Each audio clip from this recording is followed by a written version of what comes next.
Hello everyone, my self Shivam Goswami. I am master student in department chemistry at IIT Gandhinagar. तो हम basic organic chemistry को पढ़ रहे थे और पिछले लेक्चर में हमने कुछ हिस्ट्री पार्ट को देखा था और ऑर्गेनिक की तरफ क्या अप्रोच होनी चाहिए उस चीज़ को डिस्कस किया था। उसके साथ साथ हमने हमारे आसपास क्या ऑर्गेनिक हो रही है उस चीज़ को देखने के बाद अब हम चलते हैं कुछ क्या बेसिक रिक्वायर्ड है ऑर्गेनिक केमिस्ट्री की नींव को रखने के लिए, उस चीज़ को डिस्कस करने जा रहे हैं। उससे पहले एक इंपॉर्टेंट बात करने चले कि development of organic chemistry as a science कैसे शुरुआत हुआ ऑर्गेनिक केमिस्ट्री की, उसके ऊपर चर्चा करने जा रहे हैं। तो शुरुआत में मानते थे कि ऑर्गेनिक केमिस्ट्री जो ऑर्गेनिक कंपाउंड है, उस जो सिर्फ ऑर्गेनिक कंपाउंड है वो सिर्फ हमारे लिविंग ऑर्गेनिज्म के अंदर ही प्रिपेयर हो सकते हैं, उनको लैब के अंदर प्रिपेयर नहीं किया जा सकता, ऐसा माना जाता था। बट फ्रीडरिक वोलर ने एक कंपाउंड अमोनियम साइनेट को हीट कर रहे थे, अल्टीमेटली किसी और सोच से, किसी और विचार से, बट अल्टीमेटली जो कंपाउंड उनका फाइनल प्रोडक्ट मिला वो यूरिया मिला। और वो जो यूरिया है वो एक हमारा ऑर्गेनिक कंपाउंड है और वो पहली बार इंट्रोड्यूस्ड हुआ इनसाइड लैब प्रिपरेशन के थ्रू बाय फ्रीडरिक वोलर। उसके बाद पता चला कि ऑर्गेनिक कंपाउंड सिर्फ लिविंग ऑर्गेनिज्म के अंदर ही नहीं बनते, उनको लैब के अंदर भी बनाया जा सकता है। उसके बाद से इतने सारे ऑर्गेनिक कंपाउंड प्रिपेयर होते चले आ रहे हैं, इवन आज भी और कंटिन्यू है ऑर्गेनिक कंपाउंड की प्रिपरेशन। ऑर्गेनिक इतनी वास्ट होती जा रही है, पहली बार जो इंट्रोड्यूस्ड हुआ था आपका first organic compound by Friedrich Wohler. ठीक है, तो ऐसे ही डेवलपमेंट हुई थी organic compound as a science, chemistry as a science. Now next move on to the क्या बेसिक पार्ट है जो हम आज कवर करने वाले हैं। सबसे पहला बेसिक पार्ट आता है इलेक्ट्रॉनिक कन्फिगरेशन ऑफ एटम, जो कि आपको पता है, और थोड़ा बहुत ओवरव्यू लेते हैं इलेक्ट्रॉनिक कन्फिगरेशन के ऊपर। तो देखिए, जो कार्बन की इलेक्ट्रॉनिक कन्फिगरेशन है, मैं लिख देता हूं 1s2 2s2 2p2। तो यहां पता चला जो कार्बन के आउटर मोस्ट शेल के इलेक्ट्रॉन्स हैं वो कितने हैं आपके 4 इलेक्ट्रॉन्स। और वही इलेक्ट्रॉन्स क्या करते हैं, बॉन्डिंग में पार्टिसिपेट करते हैं। क्या करते हैं भाइयों, बॉन्डिंग में पार्टिसिपेट करते हैं। और इसी वजह से कार्बन कितने बॉन्ड बनाता है, 4 बॉन्ड बनाता है। यह चीज पहले बात क्लियर हुई। तो इससे यह पता चला इलेक्ट्रॉन कन्फिगरेशन से कि वही इलेक्ट्रॉन बॉन्डिंग में पार्टिसिपेट करते हैं जो आउटर मोस्ट होते हैं, मतलब जो हाई एनर्जी वाले होते हैं। तो only the higher energy of electrons which are located in the outer most shell, जिसको दूसरे नाम से हम बोलते हैं valence shell, are participate in chemical bonding, जिसको दूसरे नाम से हम बोलते हैं वैलेंस इलेक्ट्रॉन। मतलब आउटर मोस्ट शेल वाले इलेक्ट्रॉन्स को हम दूसरे नाम से क्या बोलते हैं, वैलेंस इलेक्ट्रॉन। तो सिर्फ वैलेंस इलेक्ट्रॉन ही बॉन्डिंग में पार्टिसिपेट करते हैं।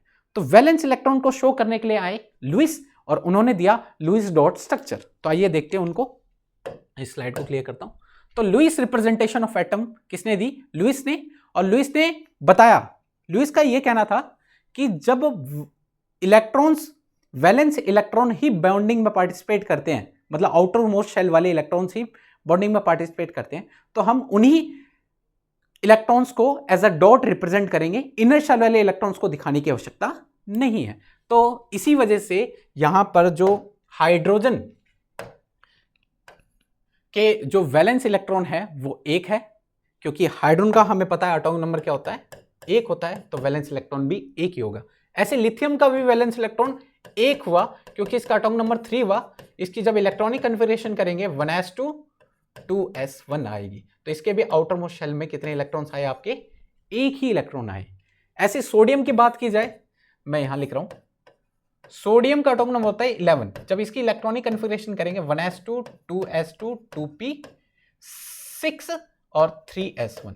तो यहां पर भी देखोगे तो आपके आउटर मोस्ट शेल के अंदर कितने इलेक्ट्रॉन्स हैं भाइयों, 1 ही इलेक्ट्रॉन है। इसीलिए सोडियम को भी आउटर मोस्ट शेल के हिसाब से, इलेक्ट्रॉन के हिसाब से उसको 1 ही डॉट से रिप्रेजेंट किया है। तो देखा गया सेम ग्रुप के जो एलिमेंट्स होते हैं उनका वैलेंस इलेक्ट्रॉन सेम होता है। देखते जाओ, इसमें भी एक है, इसमें भी एक है, इसमें भी एक है, इसमें भी एक है। तो group wise valence electron same होता है, इस चीज का थोड़ा पता चला। ऐसे ही कार्बन के वैलेंस इलेक्ट्रॉन कितने हुए, 4 हुए। नाइट्रोजन के कितने हुए, 5 हुए। ऑक्सीजन कितने हुए, 6 हुए। तो valence electron as a dot mention किया गया है। तो यहाँ पे वैलेंस इलेक्ट्रॉन को किससे शो किया है, valence electron shown by dots. तो ये बात बताई थी लुईस ने।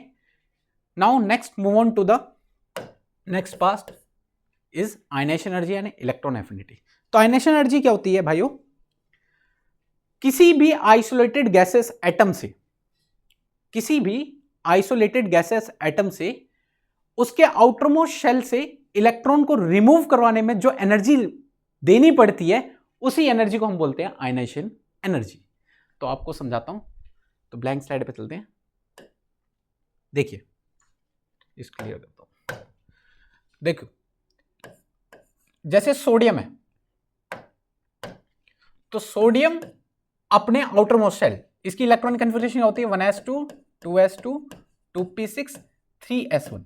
इसको अपने आप को स्टेबल करना है, या ऐसे भी लिख सकते हैं 281। इसको अपना ऑक्टेट कंप्लीट करने के लिए एक इलेक्ट्रॉन क्या करना पड़ेगा, लूज करना पड़ेगा। और उसकी वजह से जब सोडियम अपने एक इलेक्ट्रॉन लूज करता है और बनता है कैटायन, और उस इलेक्ट्रॉन खुद अपने आप तो लूज होगा नहीं, तो उस टाइम जो एनर्जी रिक्वायर्ड होगी और जो हम देंगे उसी को हम बोलते हैं आयनाइजेशन एनर्जी। इलेक्ट्रॉन को रिमूव करवाने के लिए जो एनर्जी की रिक्वायर्ड होती है उसी को हम बोलते हैं आयनाइजेशन एनर्जी।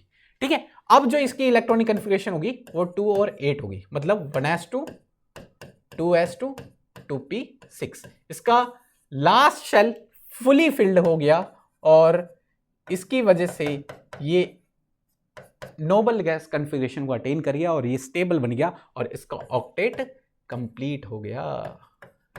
ठीक है, तो इसी वजह से इसने अपने इलेक्ट्रॉन को लूज किया और ऑक्टेट कंप्लीट किया, और एक इलेक्ट्रॉन को लूज करवाने में जो एनर्जी लगी उसी को हम बोलते हैं आयनाइजेशन एनर्जी। क्लियर है भाई? तो मूव करते हैं, यहां पे क्लियर हो गया। तो ionization energy outer most shell के इलेक्ट्रॉन्स को रिमूव करने में लगती है, जो एनर्जी लगती है उसी को हम बोलते हैं ionization energy. Now next is electron affinity. Next क्या है आपका, electron affinity. Electron affinity, affinity का मतलब होता है चाहत, लविंग। कोई एटम कितना स्ट्रांगली एक नया इलेक्ट्रॉन अपने अंदर एड ऑन करने की चाहत रखता है, उसी को हम बोलते हैं इलेक्ट्रॉन एफिनिटी। उस टाइम उसके अंदर से एनर्जी रिलीज होती है और that energy is known as electron affinity. Clear है? अगर मैं किसी को बोलता हूं कि किसी का इलेक्ट्रॉन एफिनिटी 50 है, तो उसका मतलब होता है 50 अमाउंट ऑफ एनर्जी उसके अंदर से रिलीज हो रही है। क्लियर है? तो ये चीज थोड़ा ध्यान रखना। तो यहां पर ध्यान दो, हां, इलेक्ट्रॉन एफिनिटी को दूसरे नाम से जाना जाता है, इलेक्ट्रॉन गेन एंथैल्पी भी बोला जाता है। क्या बोलते हैं भाइयों? Electron gain enthalpy. But difference आता है साइन के अंदर, क्योंकि जब इलेक्ट्रॉन गेन एंथैल्पी बोलेंगे तो उस टाइम जैसे मान लो मैं बोल रहा हूं कि उसकी 50 इलेक्ट्रॉन एफिनिटी थी, और अगर मैं बोलता हूं 15 इलेक्ट्रॉन गेन एंथैल्पी है, तो डिफरेंस सिर्फ साइन में आएगा, -50 हो जाएगी इलेक्ट्रॉन गेन एंथैल्पी।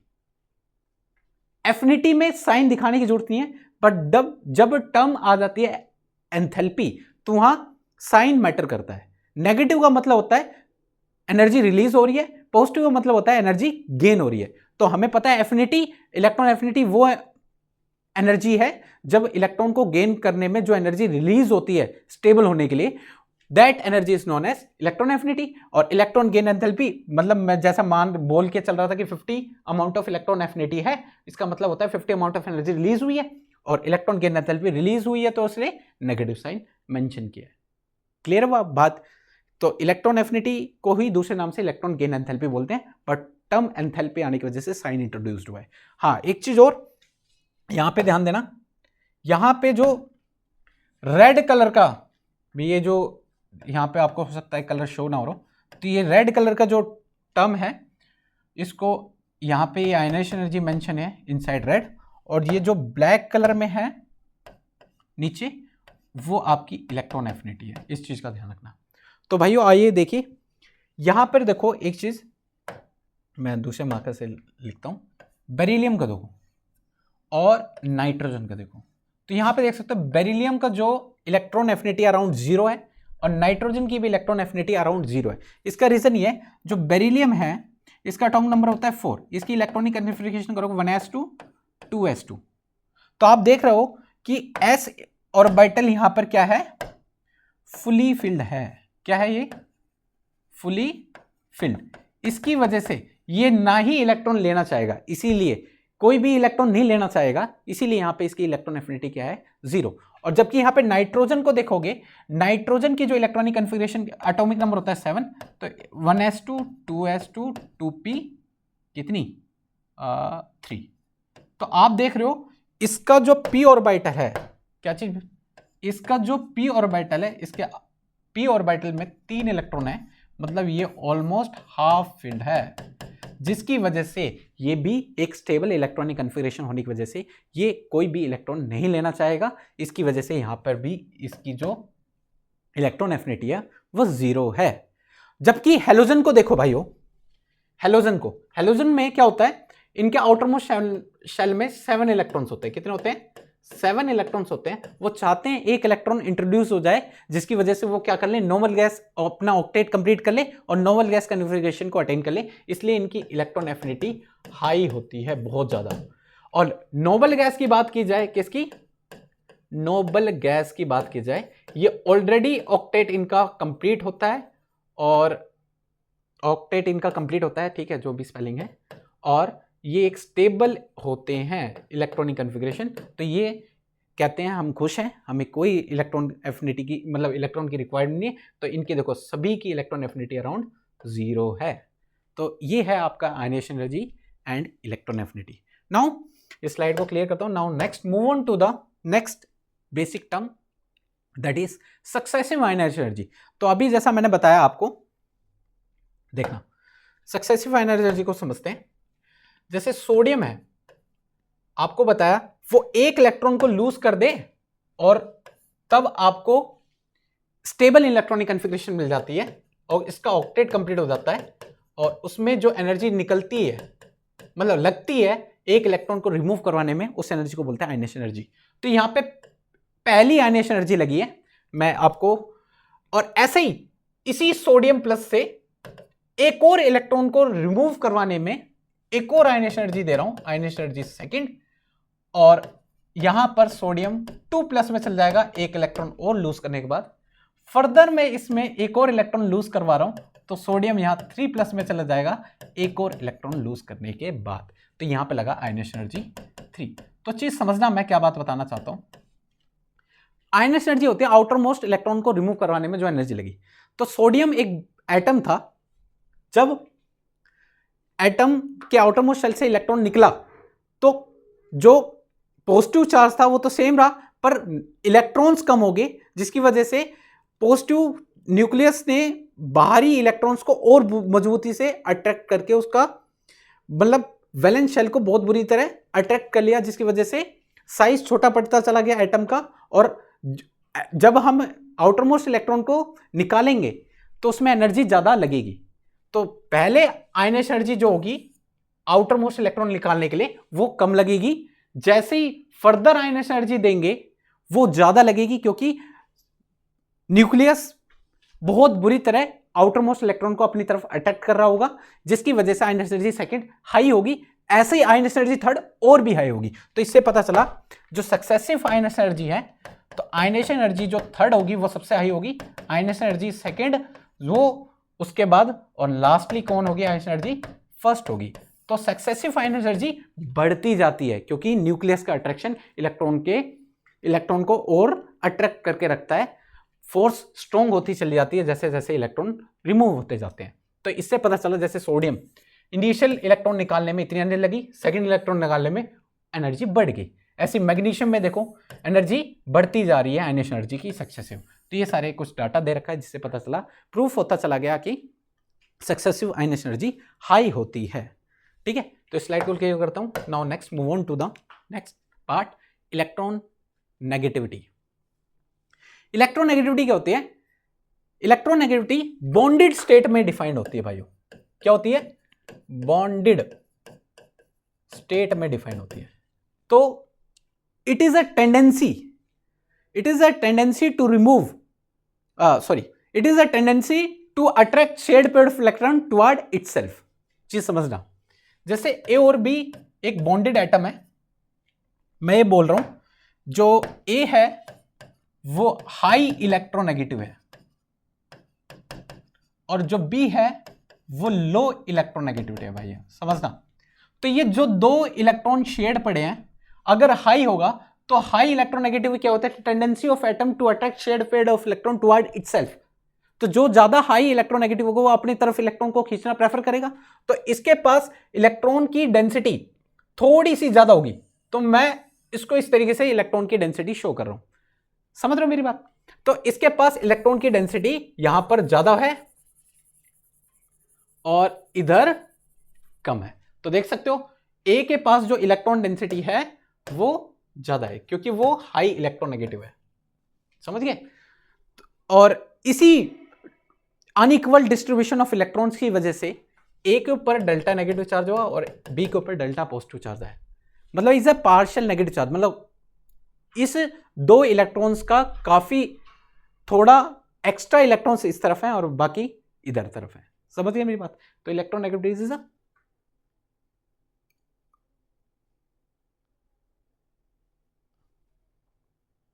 हाँ, यहां लिख देता हूं मैं।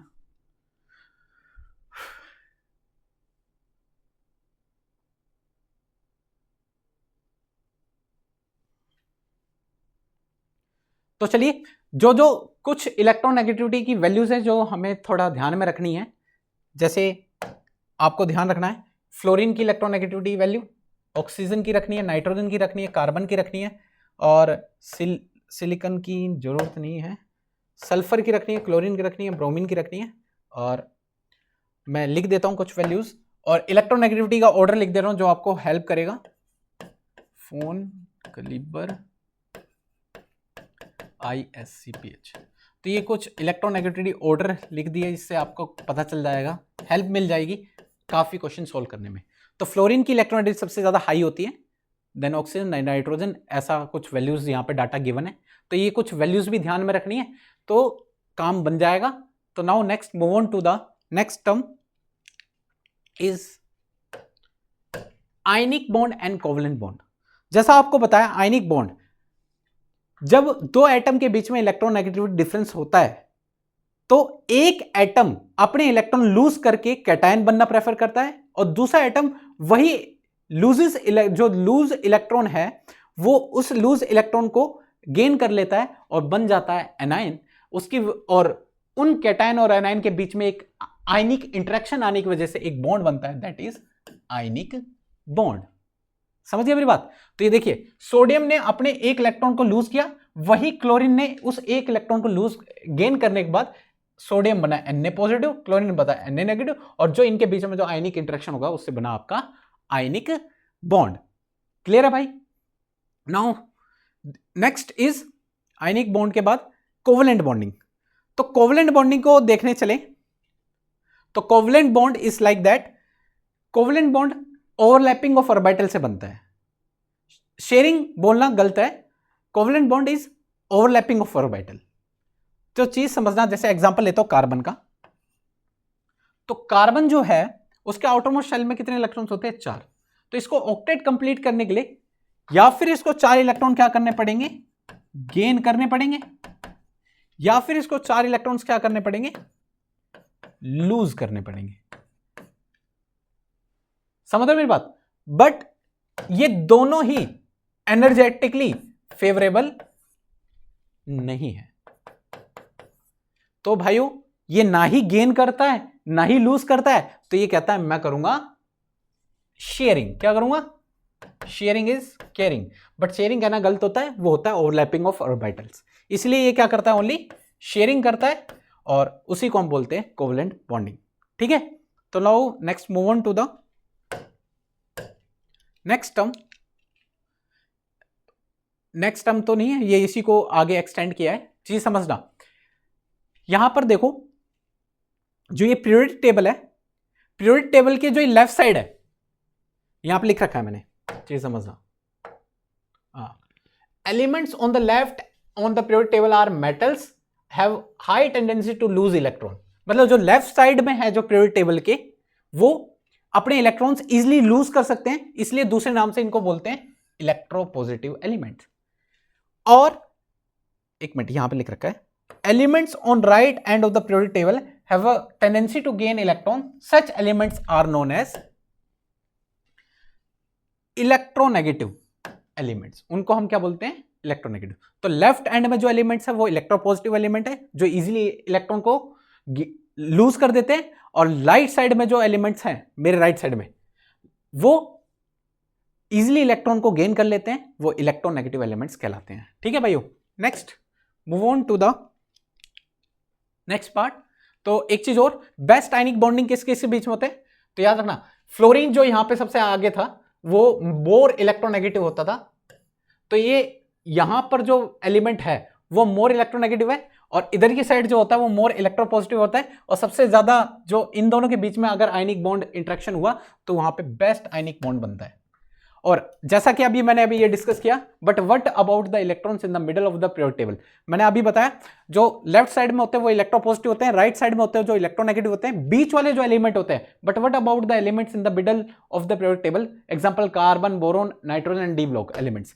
वो क्या करते हैं? ना ही वो अपने 4 इलेक्ट्रॉन, मतलब ना ही वो इलेक्ट्रॉन लूज करते हैं, ना ही वो इलेक्ट्रॉन गेन करते हैं, वो क्या करते हैं? कोवेलेंट बॉन्डिंग करते हैं। जैसे एग्जांपल कार्बन, जो कि मैंने बताया, ना ही वो 4 इलेक्ट्रॉन दे सकता है, ना ही 4 इलेक्ट्रॉन ले सकता है, क्योंकि वो चीज एनर्जेटिकली फेवरेबल नहीं है, जिसकी वजह से वो क्या करते हैं? कोवेलेंट बॉन्डिंग बीच वाले एलिमेंट्स, जो कि carbon, boron, nitrogen, D block elements हो गए। Now next move on to the,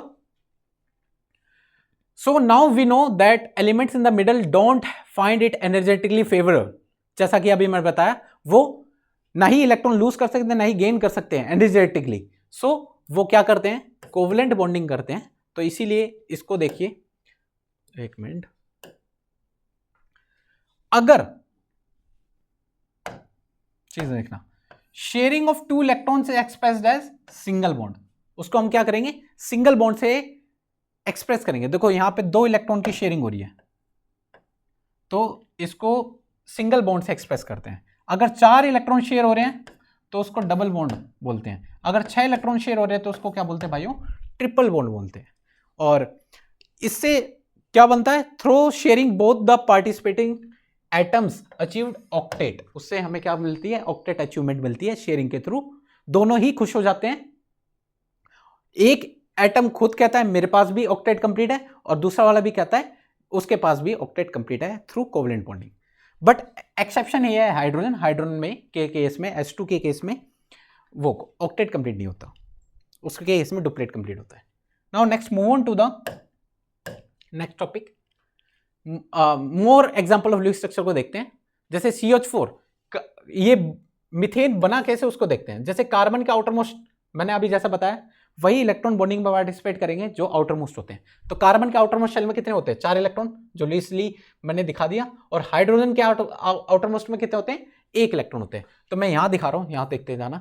carbon के आउटर मोस्ट शेल में 4 इलेक्ट्रॉन, और हाइड्रोजन के आउटर मोस्ट शेल में 1 इलेक्ट्रॉन। तो यहाँ पे 4 हाइड्रोजन, तो मैं 4 हाइड्रोजन शो कर रहा हूँ। मैं थोड़ा टिल्ट करके लिख रहा हूँ।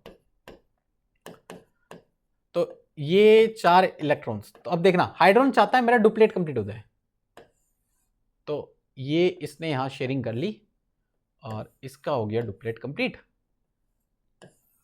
और ऐसे ही जब डुप्लेट कंप्लीट करवाता गया 4 हाइड्रोजन को, तो कार्बन ने भी देखा 1 2 3 4 5 6 7 8, इसका हो गया ऑक्टेट कंप्लीट।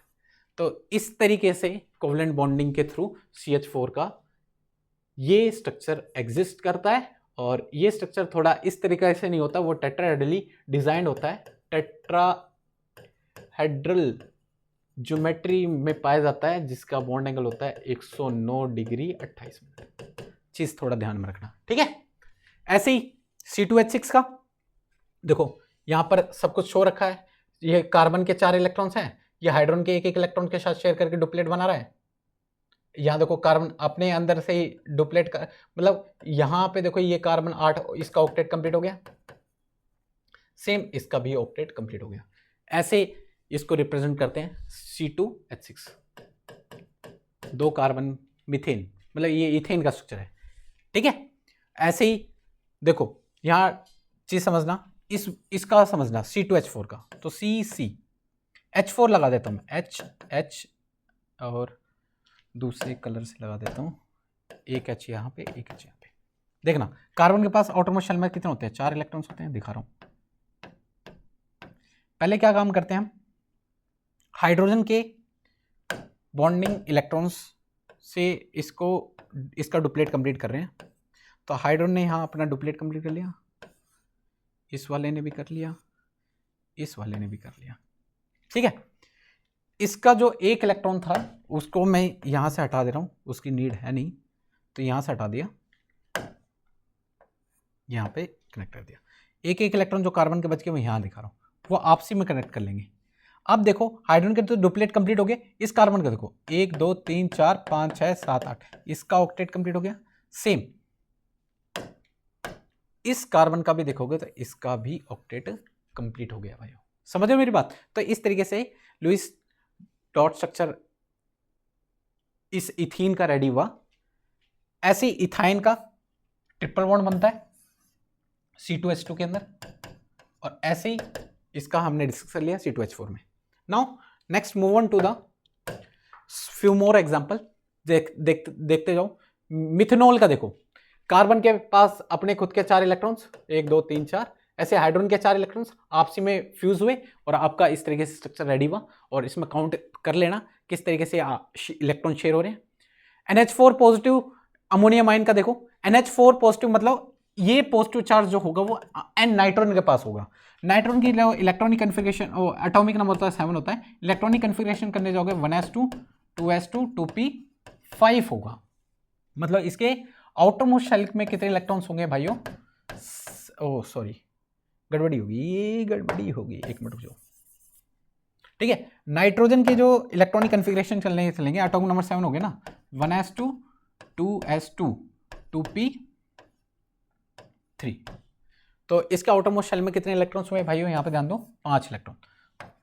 तो नाइट्रोजन के आउटर मोस्ट शेल में कितने हुए, 5 इलेक्ट्रॉन। बट यह नाइट्रोजन के ऊपर एक प्लस चार्ज आ रहा है, वहां हाइड्रोजन के ऊपर नहीं है, तो जिसकी वजह से यहां से एक इलेक्ट्रॉन हट जाएगा और इसके पास 4 ही इलेक्ट्रॉन बचेंगे। तो देखो नाइट्रोजन के 4 इलेक्ट्रॉन 4 हाइड्रोजन से शेयर हो रहे हैं और इस तरीके से NH पे NH4 प्लस की बॉन्डिंग हो रही है, बाहर प्लस दिखा दिया, इस तरीके से भी शो कर सकते हो। Now next is methanol, oh sorry methanol, हाँ now next is methanol, methanal है सॉरी, मिथेनल और फॉर्मल्डिहाइड, इसी को दूसरे नाम से बोलते हैं। तो यहाँ पे देखो फॉर्मल्डिहाइड में क्या हो रहा है, यहाँ पे देखो कार्बन के 4 इलेक्ट्रॉन्स 2 हाइड्रोजन के साथ शेयर हो रहे हैं। फिर देखा गया कार्बन का एक इलेक्ट्रॉन यहां पे था, वो वापस यहां पे रख देते हैं, एक बॉन्ड यहां पे इसके साथ बना देते हैं। फिर देखा गया कार्बन का भी एक इलेक्ट्रॉन बच रहा है और उसको एक इलेक्ट्रॉन की और रिक्वायर्ड है कि ऑक्टेट कंप्लीट हो जाए। ऐसी ऑक्सीजन को देखो 2 4 4 और 6, इसका आउटर मोस्ट इलेक्ट्रॉन में अभी 7 है, 1 2 3 4 5 6 7, वो चाहता है एक और इलेक्ट्रॉन मिल जाए, इसका भी ऑक्टेट कंप्लीट हो जाए, इसलिए कार्बन के साथ एक और बॉन्डिंग कर लेता है, जिसकी वजह से इसका स्ट्रक्चर कुछ कीटोनिक टाइप का बनता है। यहाँ पे एक CO के बीच में डबल बॉन्ड बन जाता है और इसका जो एक्स्ट्रा स्ट्रक्चर बनता है मिथेनॉल का, वो ये बनता है। क्लियर हुआ। Now next move on to the next example. ऐसे ही मिथाइल एनाइन, मिथाइल एनाइन में क्या होता है, कार्बन के ऊपर एक नेगेटिव चार्ज, मतलब कार्बन के पास 4 इलेक्ट्रॉन होने के बावजूद भी एक इलेक्ट्रॉन एक्स्ट्रा आएगा। तो यहाँ पे देखो कार्बन के पास एक इलेक्ट्रॉन एक्स्ट्रा, 1 2 3 4 इलेक्ट्रॉन है, साथ में एक इलेक्ट्रॉन एक्स्ट्रा आ गया, इसी वजह से इस कार्बन पे क्या हुआ, यहां पर नेगेटिव चार्ज आ गया भाई। क्लियर हुआ पहली बात। तो this ion has a negative charge, 1 extra electrons put on the carbon. Next है एसीटेट आयन का स्ट्रक्चर, ऐसे ही, और ये इंपॉर्टेंट है थोड़ा, NO2। इस CH3 नाइट्रोमीथेन का स्ट्रक्चर कैसे एग्जिस्ट हुआ, ये वाला माना गया, ये वाला नहीं माना गया, ये वाला नहीं माना गया। रीजन, ये वहां पे नाइट्रोजन ज्यादा से ज्यादा 4 बॉन्ड बना सकता है, मिनिमम 3, समझ रहे हो मेरी बात, ज्यादा से ज्यादा 4, कभी भी नाइट्रोजन का 5 बॉन्ड नहीं बनेंगे। यहां पर नाइट्रोजन 3 बॉन्ड बना रहा है, फिर भी फेवरेबल इसलिए नहीं है क्योंकि यहां पर रिंग बन रही है और ये बहुत ज्यादा स्ट्रेन रिंग बन रही है, जिसकी वजह से ये स्ट्रक्चर पॉसिबल नहीं है। यहां पे नाइट्रोजन को देखोगे 5 बॉन्ड बना रहा है, जिसकी वजह से पॉसिबल। नाइट्रोजन कभी भी पेंटावलेंट नहीं हो सकता। Now next move on to the polar covalent bond and dipole. तो जैसा अभी आपको बताया, जब 2 एटम के बीच में इलेक्ट्रोनेगेटिविटी डिफरेंस आता है, जिसकी वजह से अनइक्वल डिस्ट्रीब्यूशन होता है इलेक्ट्रॉन्स का, जिसकी वजह से वहां पर पोलैरिटी डेवलप होती है और उसी पोलैरिटी की वजह से वहां पर डाइपोल का क्रिएट होता है। तो जितने ज्यादा इलेक्ट्रोनेगेटिविटी डिफरेंस हाई होगा उतना ज्यादा डायपोल भी हाई होगा। और एक चीज और याद रखना, डायपोल को रिप्रेजेंट करते हैं इस एरो से। ये बताता है यहां पर मोर इलेक्ट्रॉन डेंसिटी, ये बताता है इलेक्ट्रॉन डेंसिटी किस साइड है, मोर इधर है, और इधर बताता है लेस इलेक्ट्रॉन डेंसिटी। ओके, तो यहां पे देखो HCl, तो हाइड्रोजन क्लोरीन में से सबसे ज्यादा इलेक्ट्रोनेगेटिव एटम कौन हुआ, क्लोरीन। तो इसने क्लोरीन ने क्या किया, हाइड्रोजन से जो 2 इलेक्ट्रॉन शेड पड़े हैं वो क्लोरीन की तरफ ज्यादा पुश हो गए, जिसकी वजह से इस पर डेल्टा नेगेटिव चार्ज है और इस पे पॉजिटिव चार्ज है। यहां पे देखो वाटर पे ऑक्सीजन हाइड्रोजन में से ताकतवर कौन, ऑक्सीजन, मतलब इलेक्ट्रोनेगेटिविटी के थ्रू, तो इस पे डेल्टा नेगेटिव आया और इन दोनों पे पॉजिटिव आया। मतलब HCl में इलेक्ट्रॉन डेंसिटी किस साइड है, इस साइड है, इसलिए इस एरो से दिखा है। वाटर में देखोगे तो इलेक्ट्रॉन डेंसिटी किस साइड है, ऑक्सीजन के पास है। ठीक है भाइयों, इस चीज का ध्यान रखना। ओके, तो इस चीज का ध्यान रखना। Now next move on to the dipole. हाँ, एक चीज और ध्यान रखना, हर किसी बॉन्ड में डायपोल मोमेंट अलग अलग होता है। हर किसी बॉन्ड का डायपोल मोमेंट अलग होता है। इसको मेजर करने के लिए एक टर्म आई, बॉन्ड डायपोल मोमेंट। ओके, उससे पहले एक चीज डिस्कस करते हैं, यहां पे जो दे रखी है, bond dipole moment can range from non polar covalent through polar covalent to total ionic. इसका मतलब क्या हुआ, यहां पे देखो ये नॉन पोलर है, समझना, ये क्या है आपका इथेन, आपका नॉन पोलर है, क्योंकि दोनों ही कार्बन है, दोनों की इलेक्ट्रॉन सेम है, ना ही इलेक्ट्रॉन कोई खींच रहा ना ही ले रहा है, इलेक्ट्रॉन डेंसिटी एक जगह हर जगह इक्वल है। इसकी वजह से ये क्या हुआ, आपका नॉन पोलर हुआ। जैसे ही मैंने कार्बन हटा के नाइट्रोजन किया, यहां पर इलेक्ट्रोनेगेटिविटी आ गई, नाइट्रोजन मोर इलेक्ट्रोनेगेटिव है कार्बन की वजह से, इसकी वजह से नाइट्रोजन अनइक्वल डिस्ट्रीब्यूशन आएगा, तो यहां पे आएगा डेल्टा नेगेटिव, यहां पे आएगा डेल्टा पॉजिटिव, मतलब कुछ इलेक्ट्रॉन ये नाइट्रोजन खींच लेगा, जिसकी वजह से यहां पे आई पोलैरिटी। नाइट्रोजन से ज्यादा इलेक्ट्रोनेगेटिव ऑक्सीजन, तो और ज्यादा खींचेगा। ऑक्सीजन से भी ज्यादा इलेक्ट्रोनेगेटिव कौन हुआ, क्लोरीन, और क्लोरीन से भी ज्यादा, मतलब इतना ज्यादा इलेक्ट्रोनेगेटिव डिफरेंस हाई हो गया कि यहां पर क्या बन गया, आपके आयन सी क्रिएट हो गए। तो यहां पे देखो बॉन्ड पोलैरिटी रेंज कहां से कहां कर रही है, नॉन पोलर से कोवलेंट से लेकर पोलर कोवलेंट, नॉन पोलर से लेकर पोलर कोवलेंट थ्रू टोटल आयनिक। तो यहां पर ये इस लाइन का मतलब ये चीज है, समझ गए। आगे बढ़ते हैं, जो डायपोल मोमेंट है उसको कैलकुलेट करने का जो फॉर्मूला है वो है चार्ज इनटू डेंसिटी। ठीक है, डायपोल मोमेंट को रिप्रेजेंट करते हैं म्यू से, किससे, म्यू से, क्यू इंटू में डी, क्यू भी लिख सकते हो, इसमें डेल्टा लिख रखा है, आप चार्ज इंटू डेंसिटी लिखना। ठीक है, तो यहां पे लिख रखा है, यहां पे क्यू भी लिख सकते हो आप।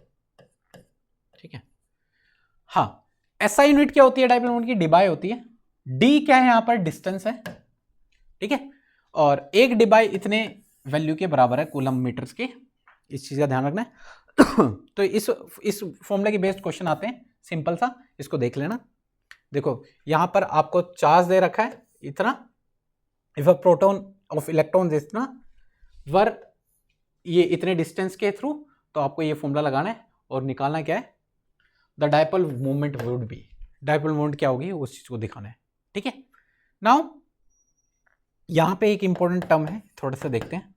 देखो carbon nitrogen, carbon oxygen, carbon fluorine, carbon chlorine, हर एक बॉन्ड का अपना अपना डायपोल मोमेंट होता है। तो यहां पे देखना, नाइट्रोजन, ऑक्सीजन, फ्लोरीन, क्लोरीन, सिर्फ इसका डिफरेंस आ रहा है, और हमें पता है जो इलेक्ट्रोनेगेटिविटी का ऑर्डर होता है ये होता है, मतलब फ्लोरीन कुछ ज्यादा इलेक्ट्रोनेगेटिव होगा, इसकी वजह से यहां पे इसका जो डायपोल मोमेंट होगा वो हाई होगा, जबकि नाइट्रोजन में सबसे कम होगा और ऑक्सीजन में थोड़ा नाइट्रोजन कंपैरिजन से ज्यादा होगा, बट क्लोरीन में सबसे कम होना चाहिए, बट ऐसा हुआ नहीं, यहाँ पे डायपोल मोमेंट बढ़ गया।